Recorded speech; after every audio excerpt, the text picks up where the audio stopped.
Alors, messieurs, dames, bonjour et bienvenue à Sauvant pour la visite que vous allez effectuer la demeure. J'espère que vous allez partir avec un très bon souvenir. Nous sommes sur la façade principale du château.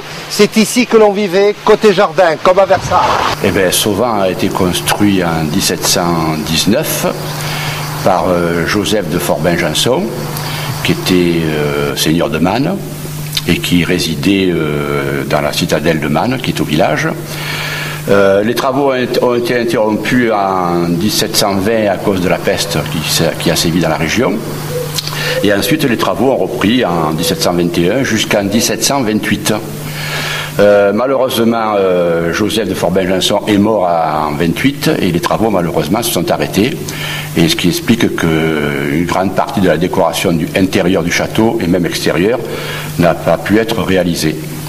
C'est un château classique français avec du 18e, ce qui explique donc qu'on retrouve ces grandes baies vitrées qu'il n'y avait pas auparavant, ces grandes pièces au grand volume, alors qu'auparavant les châteaux étaient des châteaux avec des petites fenêtres, des petites pièces, des petits couloirs, alors qu'ici tout est majestueux, grandiose. C'est un château qui a été fait pour la fête, pour le plaisir, pour les réceptions, pour la danse, pour le bal. Voilà pourquoi on retrouve ces grandes salles d'apparat, bien sûr, partout, et ce mobilier d'époque donc 18e, Louis XV, Louis XVI, en bois doré, etc. Voilà quoi, beaucoup de décors, beaucoup d'objets de luxe, quoi.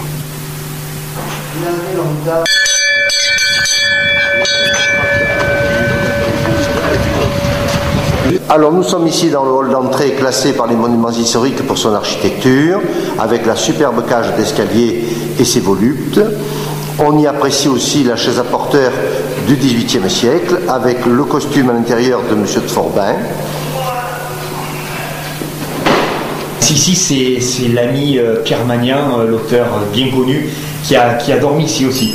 Voilà, oui, puisque quand il est accueilli au château, comme tous les hôtes qui viennent dans la région, il a dormi dans cette chambre, dont le lit est du XVIe siècle, qui vient à peine terminer cette année de la restauration. Ah, c'est un fidèle du château et un défenseur, et puis un amoureux de la maison, puisque c'est ici qu'il vient dormir quelquefois pour s'inspirer de ses romans, comme le dernier qui vient de sortir.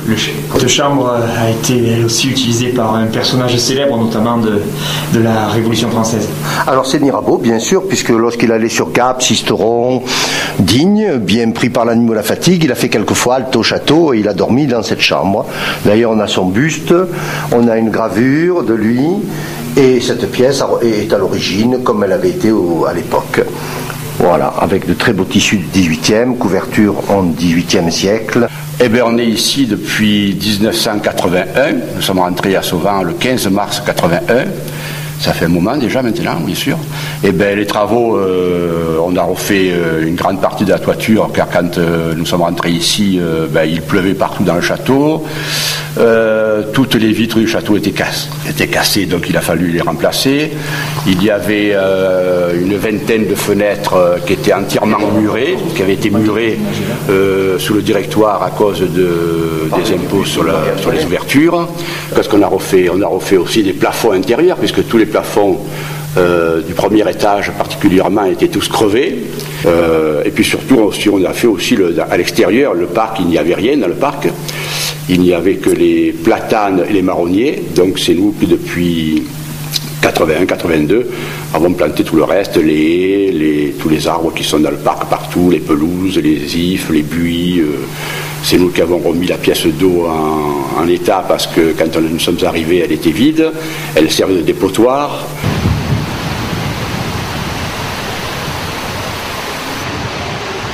Nous avons là un plan des jardins retrouvé dans les archives du château, qui a permis aux monuments historiques aujourd'hui de vouloir les faire refaire grâce à la demande des nouveaux propriétaires de Sauvant.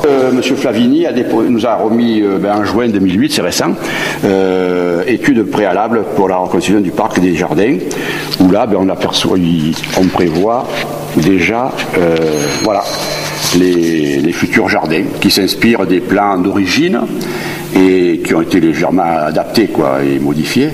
L'obélisque est où là sur l'image? L'obélisque, il est au centre par là.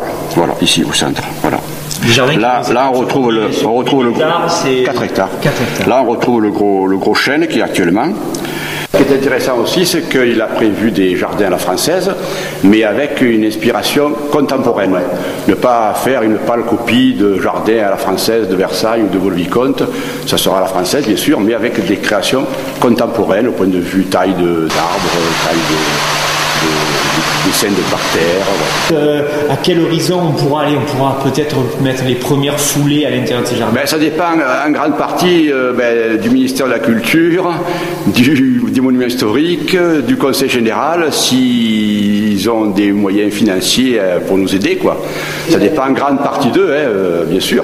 Mais on pense que d'ici dans un an, il y aura des débuts de réalisation, voilà quoi.